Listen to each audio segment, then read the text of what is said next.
E o nome da vez, então, é o Julián Fernandes, que faz parte do grupo City, atuou nas últimas 3 temporadas pelo New York City, equipe da Major League Soccer, jogador de 21 anos. A gente tem aqui até alguns dados sobre ele, para o nosso Gabriel Sá trazer tudo que ele tem de informação com relação a essa busca. Em 2025, 37 jogos, 14 como titular, 3 gols, 5 assistências, 14 grandes chances criadas, 28 dribles certos, 47% de acerto, uma finalização por partida. Gabriel Sá, o que se tem de Julián Fernandes no São Paulo Futebol Clube? Então, Julián Fernandes ele é um pedido direto do técnico Hernan Crespo, gosta muito do estilo do jogador, né? Ele fez ali uma lista de algumas indicações, porque o Crespo, para quem não sabe, ele mandou isso já tem um tempo, né? Ele mandou uma lista de posições e nomes que ele acha que seriam interessantes, né? E aí não é que, assim, eu sempre acho engraçado quando saem as manchetes de uma contratação questionável. Ah, o técnico pediu. Sim, ele pediu depois de 15 pedidos que não foram atendidos. Então ele manda uma lista ali com vários nomes, os caras não conseguem trazer nenhum. Aí falam, ó, esse cara aqui é viável financeiramente. Ah, então vem, fazer o quê? Eu vou ficar com 0 jogadores, né? 1 é melhor que 0. Então, é um pedido direto do técnico Hernan Crespo, mas é um jogador que é assim, visto como muito difícil, muito complicado. Ele tem 21 anos, né? Ele estava no New York City, então, nas últimas 3 temporadas, e é uma tentativa do São Paulo de empréstimo com uma opção de compra fixada, né? Eles estão conversando, eles têm ali um papo, o São Paulo ele tenta esse mesmo modelo para o Kevin Zenon, do Boca Juniors, né? Também quer fazer esse empréstimo com opção de compra, mas aí tem 2 condições nessa história. Primeiro, os clubes, cada vez mais, eles querem pré-estabelecer as condições de pagamento dessa compra, né? Então, o caso do Julián Fernandes, ele chega, por exemplo, com 6 milhões de euros como opção de compra. Eles querem já ter pré-estabelecido em contrato, tá bom, então encerra o vínculo dia tal, aí caso ele cumpra as metas, caso ele vai ser comprado, esse primeiro pagamento de 1 milhão de euros ele vai ser feito dia tal, aí o outro vai ser dia tal, então já querem tentar definir o parcelamento, né?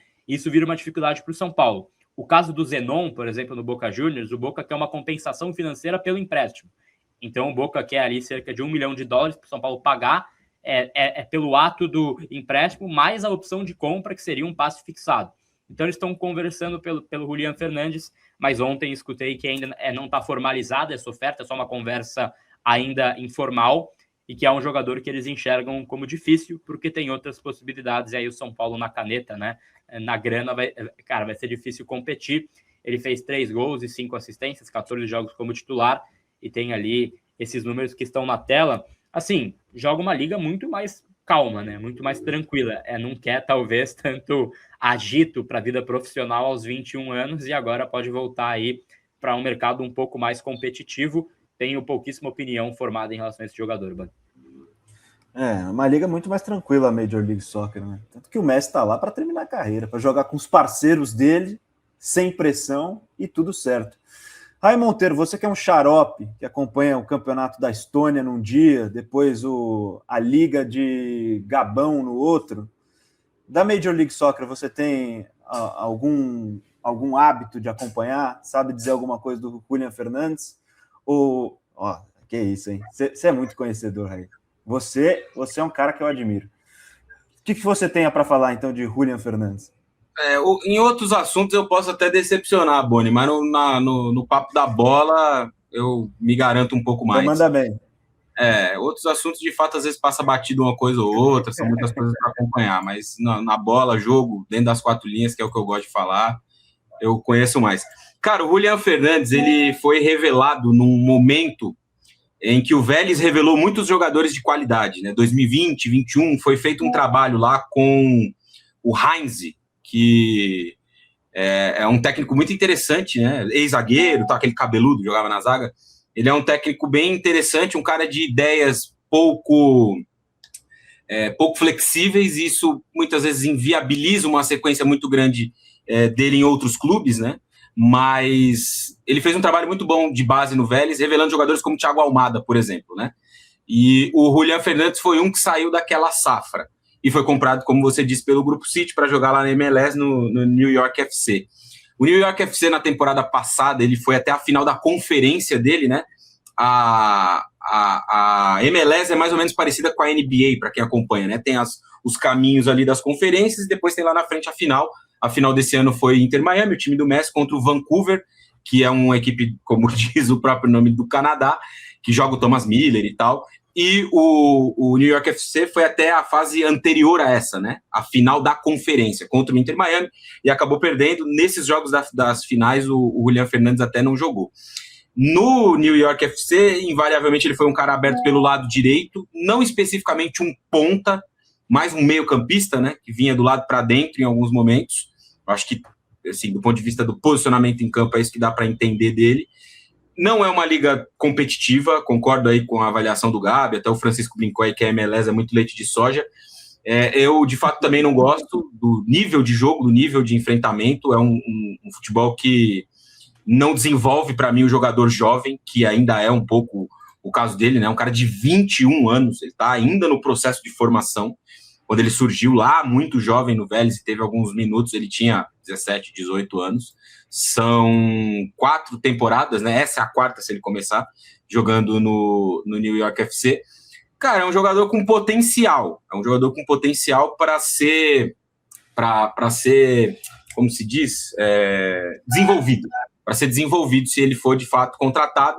Não é um negócio muito fácil, né? Ele é um jogador que está num centro que tem muito dinheiro, pertence a um grupo que tem muito dinheiro, e o São Paulo não tem dinheiro. Eu acho que essa equação dificulta bastante o negócio. Eu vi muita gente falando do Evander aí, seria um bom nome também, né? Até o Flamengo quis na temporada passada, retrasada, ele tem sido ano após ano um dos destaques aí da MLS, mas não acho que seria um jogador caro, não seria um jogador barato, perdão, não é um jogador que vem pronto, acho que é um jogador que poderia, se desenvolvido, conseguir desempenhar, conseguir ter um bom rendimento. Ele mostrou lá atrás, quando ele surge numa safra muito interessante do Vélez, que tem teto para crescer, e acho que a ida dele à MLS não fez com que ele explodisse como se imaginava, como se esperava. Foi um caminho muito parecido com o do Almada, né? O Almada também sai do Vélez para jogar na MLS e não tem o desenvolvimento que se imaginava, e aí no Botafogo ele explode ali em 6 meses e para na Europa.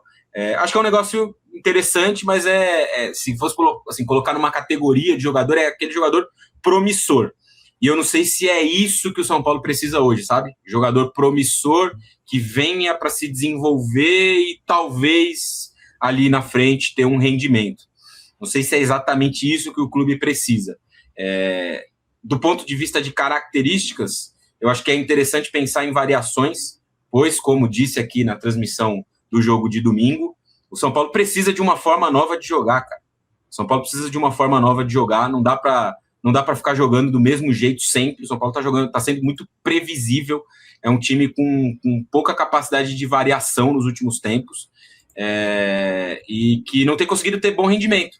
Então, assim, ele é um jogador que poderia acrescentar nesse sentido, mas é promissor, seria uma aposta, né? Só confirmando aí, o Luiz Gustavo mandou uma mensagem, ele tem 21 anos, Luiz, não tem 27 ou 28 não, 21 anos. Jogador de 21 anos, nasceu estava até aqui com a ficha dele, né? Ele nasceu em... Cadê? 2004. Ele é 2004, 21 anos. Tem o Julián Fernandes. Enfim, uma aposta que não vai ser barata para desenvolver, como disse aí o Antônio, melhor desenvolver a base, talvez. Se o São Paulo tivesse dinheiro sobrando, beleza, você contrata, traz, entende ali se o cara pode render ou não, mas não tem. No cenário que você não tem, você tem que ser assertivo, cara. Ser muito assertivo. Foi um pouco, comparando com outra situação, e outra capacidade de investimento também, do que o Luiz Castro falou na apresentação dele no Grêmio. Ele foi perguntado lá, o Grêmio precisa de muitas peças, não tem muito poder de investimento. Ele falou, cara, se a gente não tem muito dinheiro, a gente precisa ser assertivo nas contratações. E para mim, até aqui, o Grêmio foi bem assertivo. Contratou o Enamorado, que é muito bom jogador, contratou o TT, que tem um potencial de ser aí um destaque nessa temporada de futebol brasileiro. Então, assim, sem essa capacidade, sem esse capital para fazer investimentos, eu fico com a opinião de muitos aí do chat, que talvez seja melhor investir na base. Não, e não é nem querendo diminuir a liga, da qual eu não sou muito fã da MLS, para falar bem a verdade, mas levar em conta o que o Rai falou no começo do comentário, o contexto de enfrentamento, contexto de pressão da liga, é uma adaptação difícil, né? É uma adaptação complicada, tanto que a gente tem vários jogadores que chegaram da MLS no futebol brasileiro e que não conseguiram render. A gente tem no Palmeiras o Micael, Facundo Torres, o Thales Magno, o tem outros jogadores também, o Atuesta, né, passou pelo Palmeiras também. Claro que tem exceções, né? Por exemplo, o Almada que ele chegou na MLS já ganhando o prêmio de rookie da liga, né? Os Estados Unidos tem essa coisa de premiar o rookie, né? O cara que chegou agora e fez uma boa temporada. Então ele já era destaque no Atlanta United. O Lúcio Acosta está bem no Fluminense. Mas acho que, no geral, é importante olhar esse contexto. E o São Paulo ele não tem muita margem para tempo de adaptação do jogador que vem por aí.